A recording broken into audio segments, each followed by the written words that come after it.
Ito na nga pala yung update sa poste. Talagang hindi na nagpaawat, tinabas na talaga siya. At yan na finish na din, napalitadaan na. Nagpantay na sila ng biga. Hindi talaga advisable o hindi na-advise ng mga eksperto na magbabas ng poste dahil sa mga komplikasyon nito.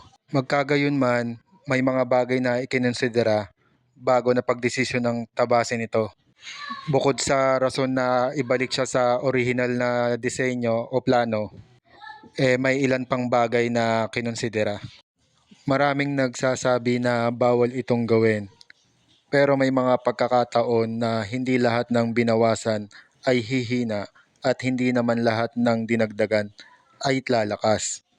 Kaya sa mga gagawa nito, may mga bagay kayo na dapat munang ikonsidera bago nyo gawin ito. Sino na sa inyong nakasubok gawin ito?